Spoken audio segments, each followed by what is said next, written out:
Okay, good afternoon or good morning whenever you're watching this. Welcome to the Studies of Religion Masterclass this afternoon. I'm presenting on Religion in Australia 1945 to the present, and particularly looking at religious dialogue in multi-faith Australia. So I hope everybody's had a great day, and there are lots of slides. There's lots of information. If you're watching this on a recording, you can pause it and try some of the things that I've asked you to do. But we'll kick off with an acknowledgement of country. So this afternoon, we acknowledge the traditional custodians of the land in which we meet, the Wongal people of the Eora Nation. We acknowledge that this land was, has been, and always will be Aboriginal land.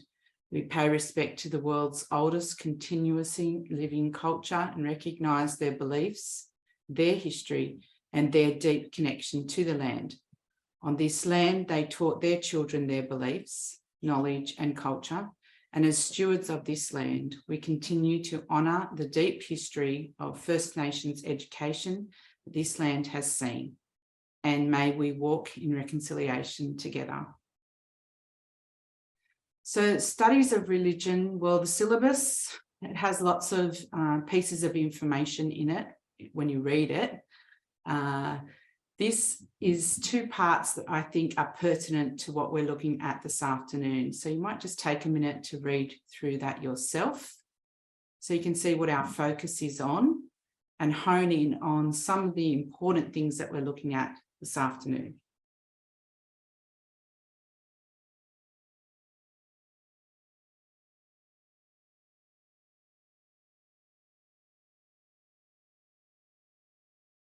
And the final point there, that studies of religion emphasises the development of skills of analysis, independent research, collaboration, and effective communication. The part about independent research is really important.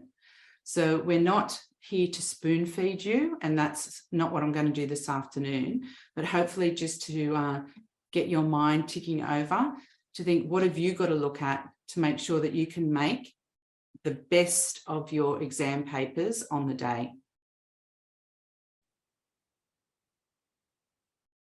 The focus of the study then of religious expression in Australia is multicultural and multi-faith society since 1945.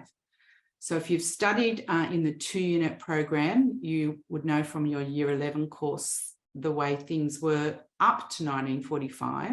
That's just good background knowledge, but for 1-unit SOR and for the demands of the syllabus for your trial and for your HSC, it is definitely post-1945 that you need to write about. So you learn about religious dialogue in terms of ecumenical movements within Christianity and interfaith dialogue, and the relationship between Aboriginal spiritualities and religious traditions in the process of reconciliation. So I emphasize the word process in that it's ongoing and it's something that was started, but it's still not finished. So the National Council of Churches and the New South Wales Ecumenical Council, they are important to have a knowledge about. Now, you don't have to know every single thing about them, but you need to be able to write enough to convince the marker that you understand what impact they have had. So just a bit of knowledge on that is helpful. But the most important thing is to actually have an understanding of what ecumenical means and what interfaith means so that you're not getting the two confused. So therefore, I would encourage you strongly to listen to this podcast, not now, but in your own time. And it unpacks what is ecumenism and what is interfaith dialogue.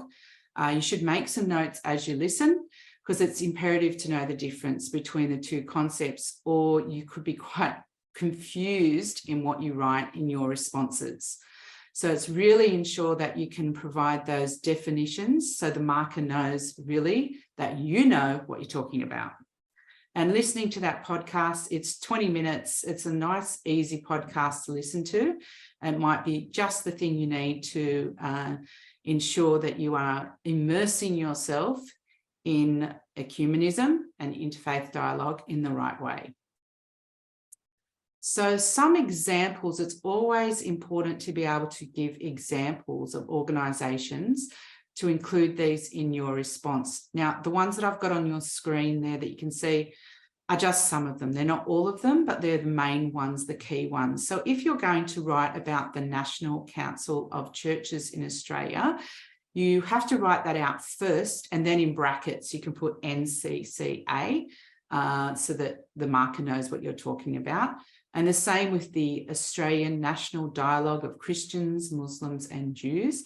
You can write it out the first time and then write the abbreviation for that in brackets. The same with Australian Partnership of Religious Organisations, that's for APRO. So just remember the first time you mention it in your response to write it out in full and then use the abbreviations. Just some images on your screen. Sometimes for a multiple choice question, images can be used.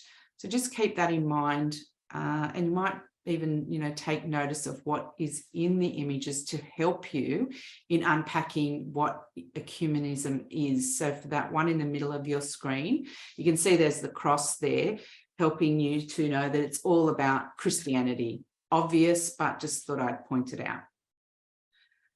Some evidence to support your understanding. So it's imperative that you write about an initiative or an event that might have happened, and try and keep it recent. So don't go back to the dark ages. Just keep things in the last sort of 2 years is a good option, unless you're writing about something that was pertinent to, say, the 1977 when the Uniting Church was formed or something like that. That's going back quite a while, but try and keep things current in your examples. So they're just a couple that you can see on your screen. And what I'd like you to do when you're watching this in your own time is find some initiatives that you're familiar with, that you're interested in, going back to that idea that studies of religion is all about your own independent research and understanding. And yes, I could give you some, but I feel it's better to not spoon feed you and hope that you bother, because it is your HSC, to find some of these yourself, and you might be able to make a really good connection with that. So moving to some multiple choice questions throughout over the last decade, there's just some questions that I picked out that relate to this part of the syllabus. So in that first question there, which church can be considered to have been formed as a consequence of the ecumenical movement in Australia? The answer is sitting there right in front of you. But before you give the answer, I think it's sometimes when you do these questions, a good technique, a good tool can be to use the question to help you study. So what do I mean by that is look at some of the parts of the question and even the answers, the responses are there, and then think, what do I know about the things that are being indicated in the response? So the question's asking about the ecumenical movement in Australia. What do I know about that? So I think, and I write down and I make some points, and there's 4 points that I've made down there that connect with the question. Why would I bother doing that, or why would I ask you to do that? Because this question was already asked in 2012. It's not going to be asked exactly like this again. They might ask you something similar.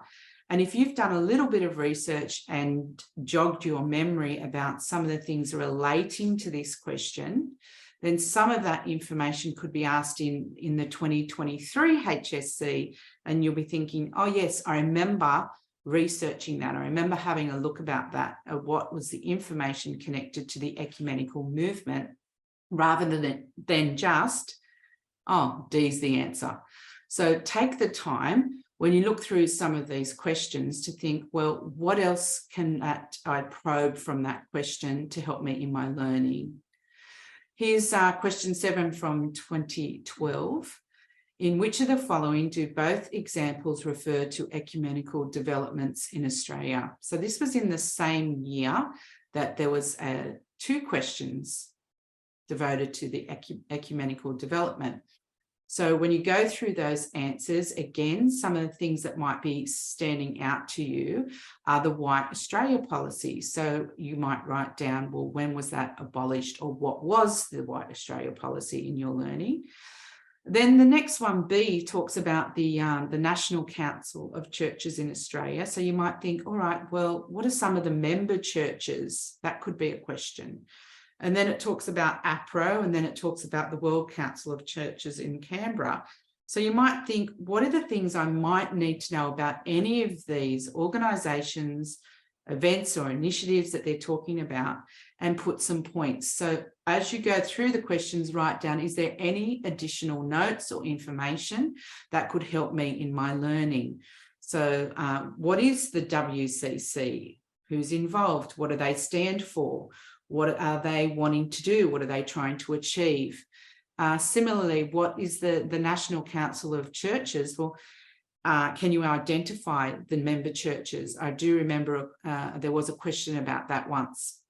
What is the function of the NCCA? The White Australia policy, when was that?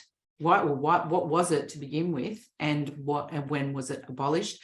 And then what happened as a result of that? So it's always prompting you to think, make links, make connections. That's what studies of religion is about. So there was the answer there. B, we could have just clicked on what's the answer, but not really delved into what are other pieces of the puzzle that are within that question, within the A, B, C, D responses to help us with our learning. So there's a resource there for you to use, and it's quite rich. Question 6 from 2013, which of the following best explains, okay, why religious traditions are engaged in Aboriginal reconciliation? So you have to have an understanding of what these things are, whether A, B, C, D. Well, we could just click on the answer, but instead of doing that, we could go through and say, well, why are some of these answers that they've given us, why are they a load of rubbish? Let's challenge some of the options that they've provided. And in doing so, you make connections, you make links, and it prompts you to further understand the topic that you are studying. So I'll just go back. That was the question. Which of the following best explains why religious traditions are engaged in Aboriginal reconciliation? So what do we know about ecumenical dialogue? Who is ecumenical dialogue with? Would that be the best answer? C, they encourage conversion to their own tradition. Well, if you have a good understanding of ecumenism, you know it's not about converting anyone to anything. So you have your definitions, and you'll know that that's not the right answer. D, they decide to incorporate Aboriginal symbolism into their own tradition. How is this even a possible thing? And is it something that is a load of rubbish, so to speak? Or how can we challenge that in some way? And the correct answer for is B, that they hope to recognise injustices of the past so that it doesn't happen again. Which of the following is an important role of interfaith dialogue? So again, if you know your definitions of what interfaith dialogue is, so again, go back and spend that 20 minutes on the RE Share podcast that I linked earlier in a slide. And you can think about, well, what is it doing? What is the job of interfaith dialogue? Unpack any notes that you might linking with any of those statements. It's a good thing, even with D there, to think, all right, well, D is not the answer, but what is that? Switching religions again, what is that? And then you're going to revise denominational switching, because you never know, in 2023, that might be a question that you need to have a good understanding of in multiple choice or in the 5 marker. So whilst you're going through answering these simple multiple choice questions, that can be a really quick thing, you can extend your learning and extend and dig a little bit deeper and use it as a tool to understand a whole lot of things that encompass the syllabus. Which of the following is a key focus of the New South Wales Ecumenical Council? To promote unification, to express a common Christian voice on issues of concern in society, to encourage more Christian adherents to undertake active roles in an Australian political life, to provide a common voice for different religious traditions on refugee and asylum seeker issues. So when you look at these answers here, the obvious load of rubbish, I would say, is C, okay, about the Australian political life. We know that it's not about promoting unification among different religious traditions. That's not what ecumenism is about.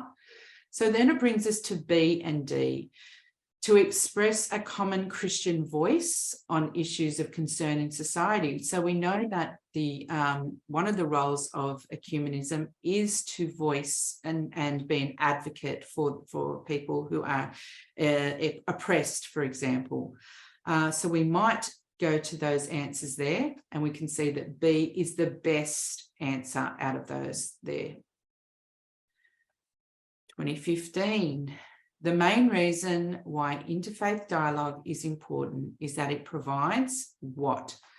A forum for the discussion of social justice issues, a basis for the future merger of religious traditions, a structural basis for the development of secularism, funding to support the work of the World Council of Churches. So again, you might think, well, I'll rule out the ones that I know it's not.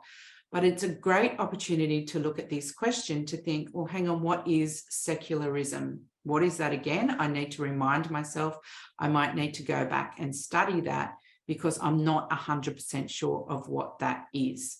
So use these questions, as I said, to prompt your understanding of all key elements. Okay, and there's the answer there. A, I hope you're doing well so far. 2015, question 10. What would supporters of ecumenism be likely to reject? So here, you know, everybody has an understanding of the word to reject, you know, to get rid of, to not support. So sectarianism, if you don't know what that is, then you're going to be challenged to find what is the correct answer to this. Sometimes some people get sectarianism and secularization confused. So it's important to have an understanding of this terminology. Sectarianism, reconciliation, interfaith dialogue, or denominational switching. What would supporters of ecumenism be likely to reject? So when you look at that answer, if you know what sectarianism is, then you know that that is the correct answer. Communication between which of the following is an example of interfaith dialogue now? So again, just stop and think. Interfaith dialogue, and I'm sure you will understand the definitions, how powerful they are, is between different faith traditions. So when we go through our list here, Anglicans and Lutherans, they're both Christians, so that's not interfaith dialogue. Pentecostal and Baptist, again, both falling under the Christian umbrella, so not ecumenism. Not interfaith dialogue. And then we've got the Buddhists and Salvation Army. So that's sounding like that's the answer. The Orthodox and Presbyterian are both Christians, so that is ecumenical. So our answer is C, which is correct. Which of the following denominations was founded in Australia? So again, a little bit of history here. Was founded in Australia. So it began here. It was established here in this country. So if you know your work, you know that the Uniting Church was a combination of 3 different Christian churches combining together. That means it was founded here in this country. So it is definitely the Uniting Church. Your answer is D. Oh, for this one here, there's a bit of information that's provided. So use the following to answer 2 questions for this one here. So advice is to take your time because there's a lot of information that is coming into this panel that's up the top there. In which year is it most likely that this sign would have been seen outside of a uniting church? So there's 4 answers to choose from, and 3 of them are incorrect. There's only 1 right answer. And we know from the previous question and what we've spoken about, the uniting church was established in 1977. So therefore, the correct answer is D. According to the sign, then, which of the following occurs at this church? What actually takes place in this church? So go back and read the sign. And it says, the Bible talks to you on Wednesdays. Sounds like a good course. The interdenominational praise, that's on the first Tuesday of the month. Mission outreach is on Thursday. And they have a Reverend Susan Jones. So even in looking at that sign there, start to think about, well, what type of church is this? What sort of Christian church does this belong to?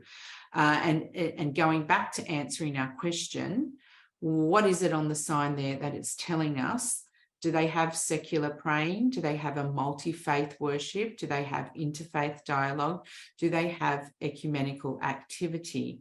The correct answer is for both of these is D. There's ecumenical activity going on because there's a few things happening in that sign. I remember this well, 2018, a lot of people were confused by this card. Is a sort of an unusual question for studies of religion to have as first question in the multiple choice. So which of the following is reflected in this Christmas card? Again, you need to have an understanding of what these definitions are of each of these things here.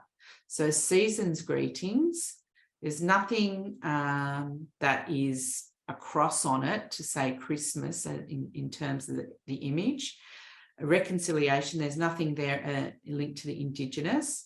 Interfaith dialogue, there's nothing there about different religious traditions, so that we know that the answer is secularization in that Christmas card. And B is the correct answer.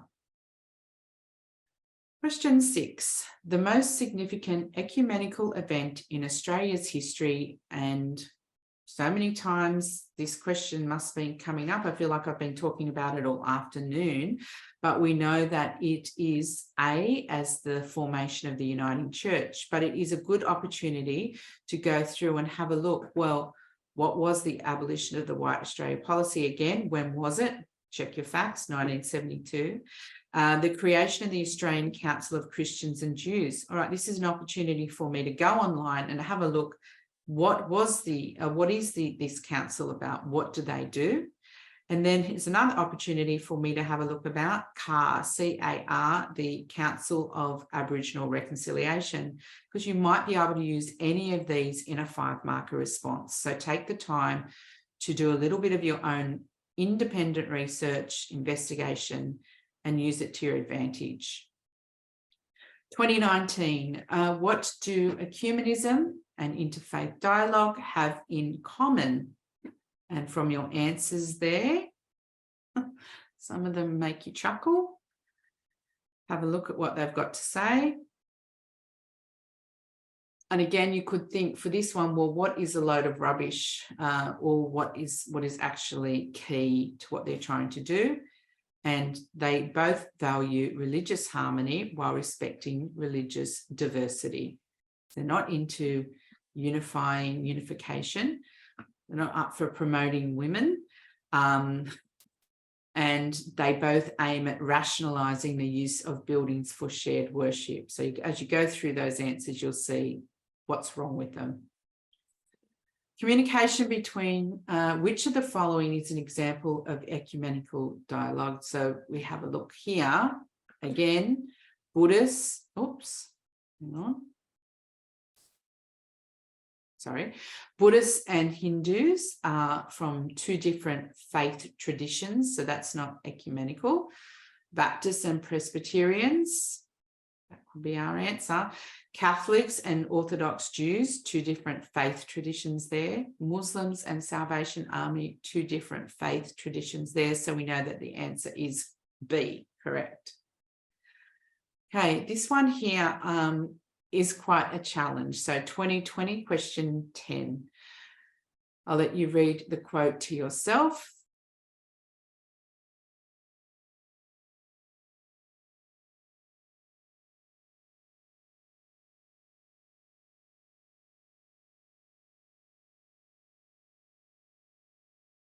So we've read what the stimulus is, and now the question. According to the source, how would constitutional reform contribute to the process of reconciliation in Australia? This might be a case of working out what is the incorrect response before you can jump straight to, I know the answer. I do even remember in 2020, a few staff members were challenged by this question. So put you out of your misery, and the answer is A is the correct response. 2021, we're nearly to the present. So which of the following was a key objective in the formation of the New South Wales Ecumenical Council? You might even look at the question there and think, I could probably use that question depending on what question 11 comes at. This could be useful information, you never know. To address the causes of division among some Christian churches, to find multi-faith initiatives in Indigenous communities. So do we think that that's a key objective? To encourage the development of church-based schools, to combine different religious traditions. So straight away, that D, we can cross that out straight away. It's not going to be D, because there's not ecumenism is not about combining different religious traditions. And as I said, this also goes back to understanding your definitions. And was there division among Christian churches? What's that word when we speak of to cause the causes of division? That's that sectarianism that came a few years ago in another question that we were looking at. So that division amongst Christian churches. Let's just jump to question 7 before we get the answer for question 6. Which of the following is true of the Uniting Church? It was formed primarily to promote interfaith dialogue. I think that's a load of rubbish. It is the second largest Christian denomination in Australia. It is a member of the National Council of Churches in Australia. This is where I said, if you go back a few slides ago and have a look at what are some of the member churches, do your own research, because here is a question linking to exactly that. Or D, it was formed to rival the growth in popularity of the Catholic Church in Australia. Okay, so our answers, maybe you've already written them down somewhere, maybe you've told a friend. There was division among the churches, and that's that idea of sectarianism. And it is a member of the National Council of Churches in Australia. 2021.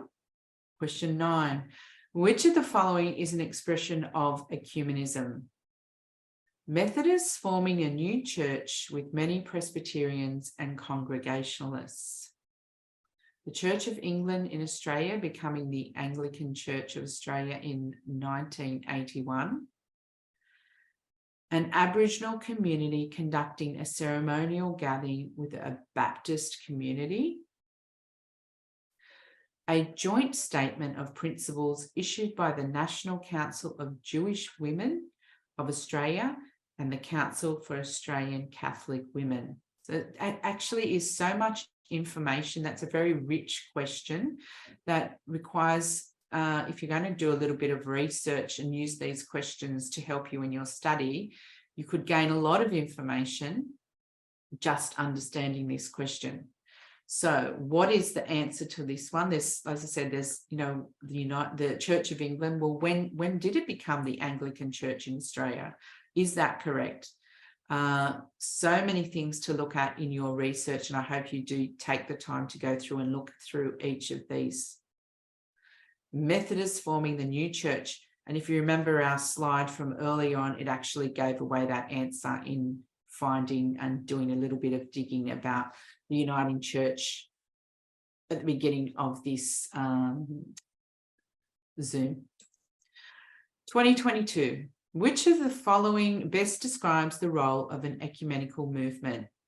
Conversion of individuals to Christianity, promotion of dialogue and understanding between its members, provision of financial assistance and support to disaster-affected communities, or establishment of an organisation where all Christians follow the same authority. So again, which one of these would be considered not quite true and not really subscribing to what ecumenism is all about? Now, providing financial assistance and support to disaster-affected communities, that probably is something that the churches do combine to do, but it's not what best describes the role of an ecumenical movement. So don't get tricked in your response there. So the correct answer is promotion of dialogue and understanding between its members. Okay, these ones. Some people love them, some people hate them. Statement 1, statement 2. Make sure that you take the time to read these questions carefully.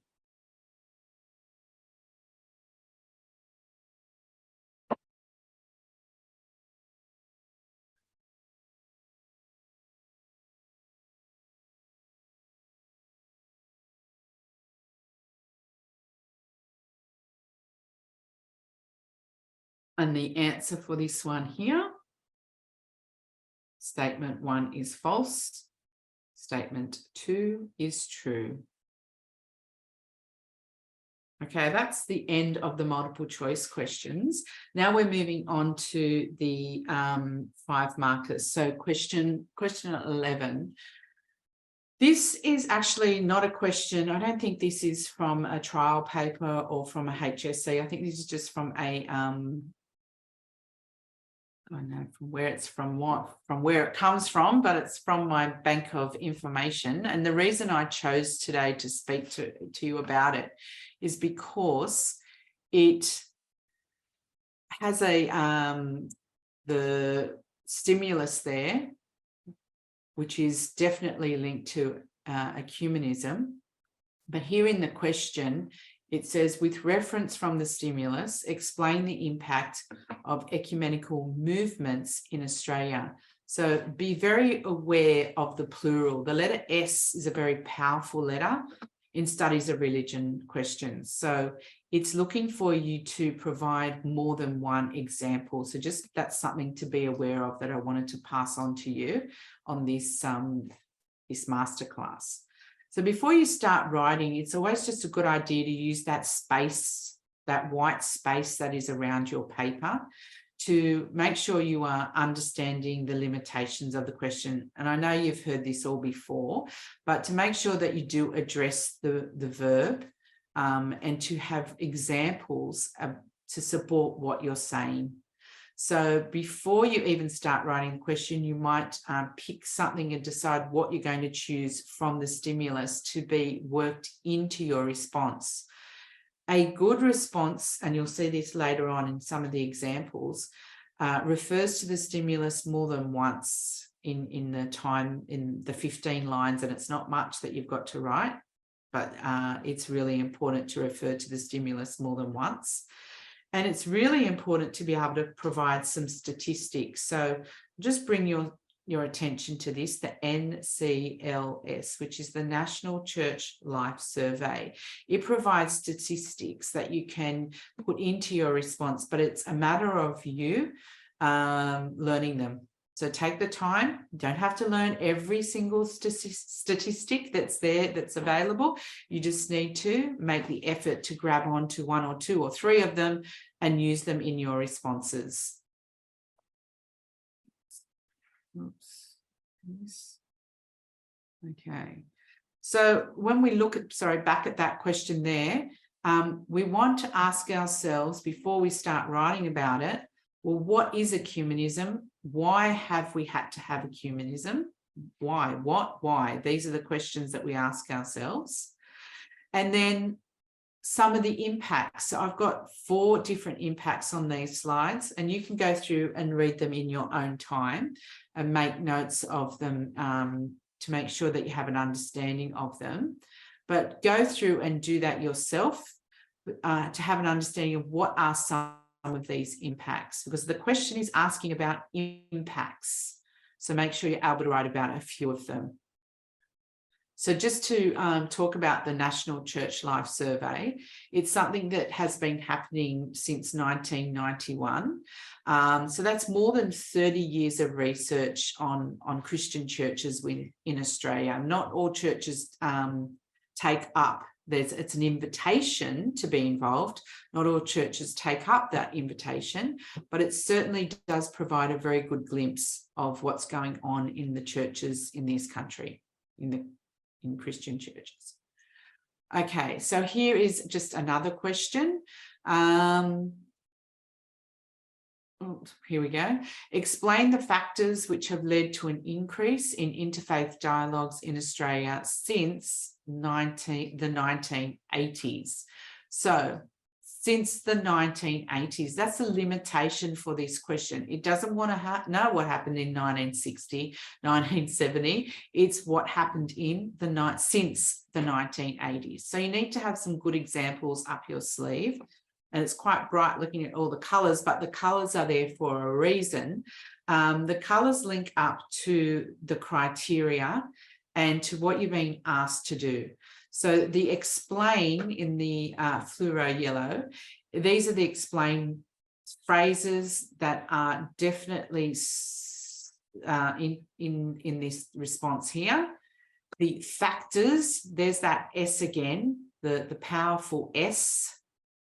So not explain the factor, but explain the factors which have led to an increase in interfaith dialogue activities. So we're looking at factors, not just a factor. So 2 is plenty. So you might talk about immigration, and then you might talk about asylum seekers and refugees, which it's not exactly the same thing, because there's people that come here that are not refugees and asylum seekers that want to head to this country, to this great Southland. And when we have all of these different multi-faith, multicultural denominations arriving here, then we need the support of different organisations such as the NCCA and different organisations and initiatives that they have organised to assist people. Whoops.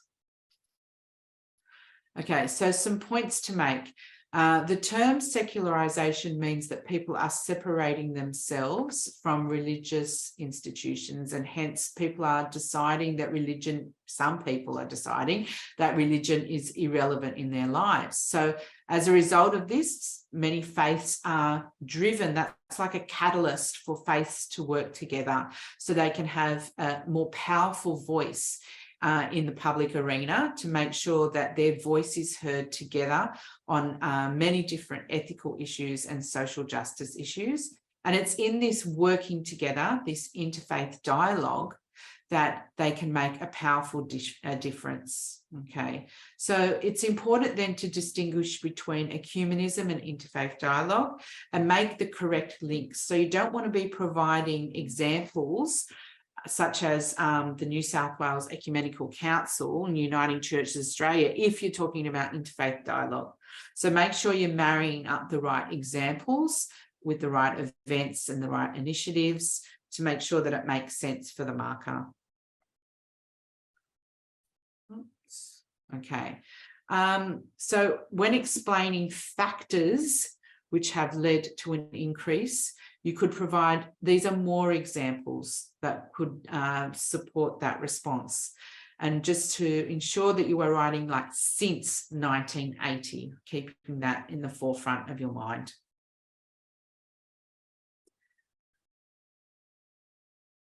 There's many reasons you can choose to write on. So putting in this here, census data, it's really good to have your statistics to back up what you're saying, okay?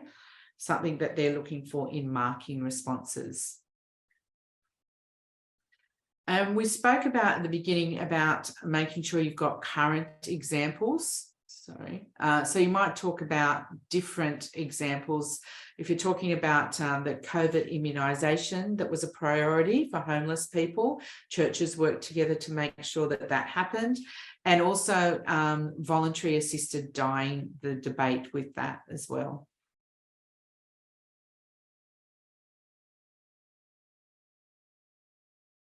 And a really important link in here, this final sentence here, in doing this, they make themselves more relevant, which lends to being a living and dynamic religion in this increasingly secular society that we live in.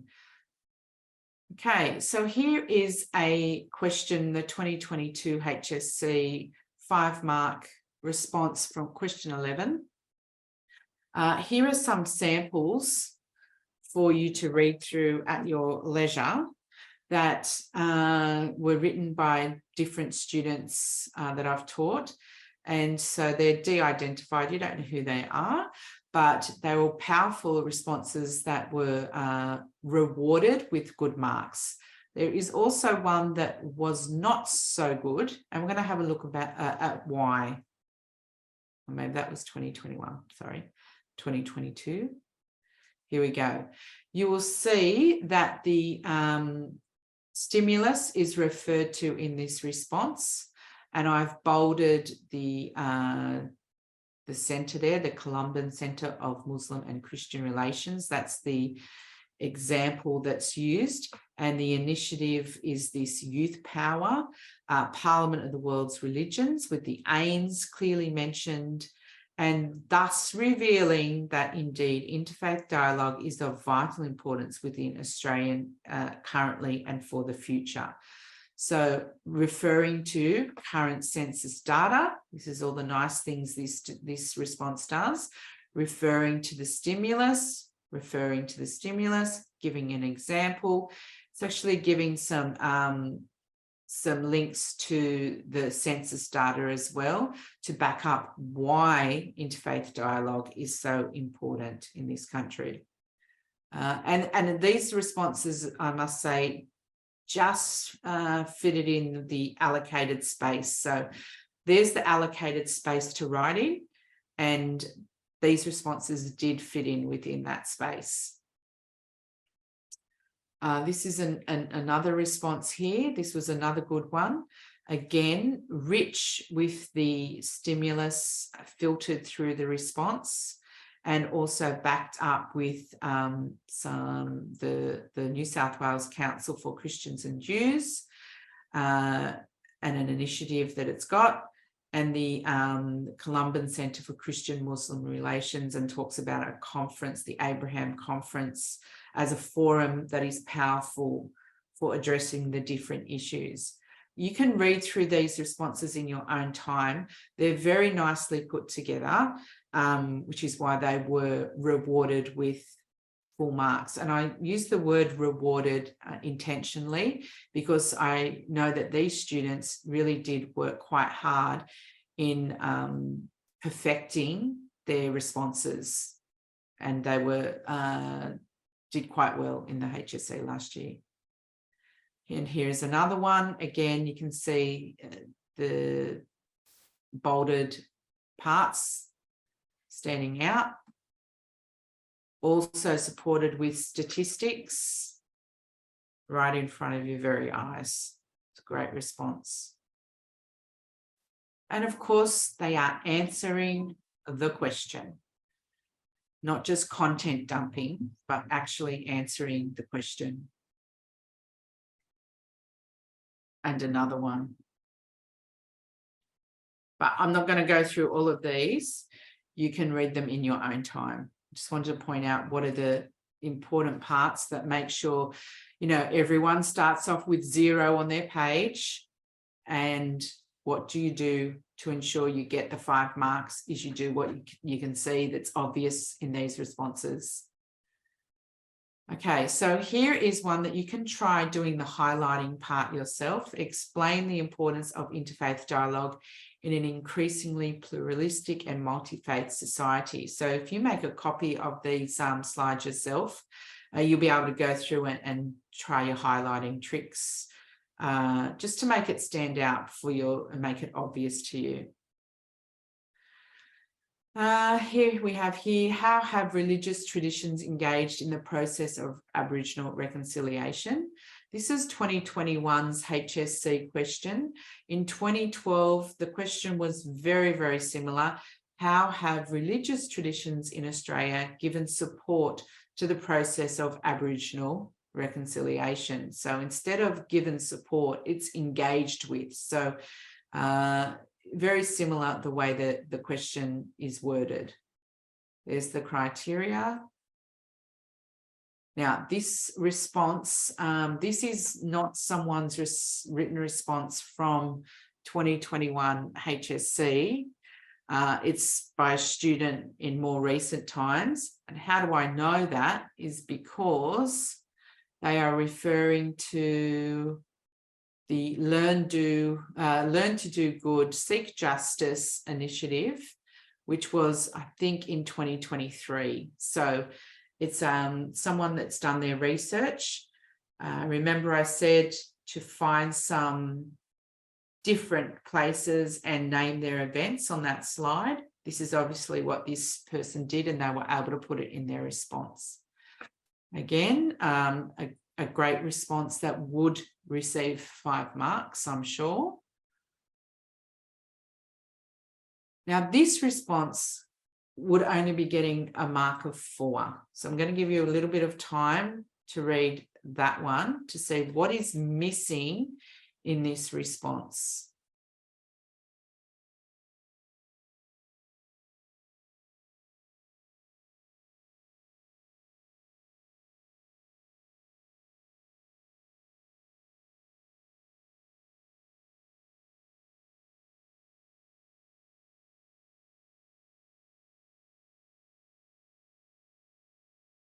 This is the part that needs to be enhanced. So it says, for example, the Anglican Church provided a document. So it might be a great way to improve this result by actually telling me, well, what is the name of the document? So giving evidence that is not just so general as this. And then it says an example of this is the annual week of prayer. Well, of course, it happens every year, but maybe they could tell me of a particular theme that linked to the annual week of prayer to enhance this ongoing process of reconciliation that they're trying to do. Maybe just simply by giving me more details, that would enhance this result. Okay. It says here, this can be seen through the faith-based organisations as well as the words of priests and adherents. Well, that is true, but that's very general, if that makes sense. So now over to you. What I would like you to do is, here is a stimulus. Have a look at the stimulus. It's an interfaith prayer service for peace. It was held in September in 2018 at the Fellowship Centre in Parramatta Mission in Sydney, and attended by 200 people representing many faiths and religious communities. So here's a stimulus. It's how about you try to design your own question? What are the requirements of the syllabus? Choose your own adventure, write a question, and sometimes in writing questions and starting to think like a teacher, you might even sort of anticipate what's going to be on the trial paper or the HSC. Good luck, everybody, in your quest for success. And remember, it's just about doing your best. And in doing your best, you can be really proud of yourself and be rewarded with what you deserve. So hope everyone does their best, and Thanks for listening. And thank you to Sydney Catholic Schools for this opportunity to present. Thank you.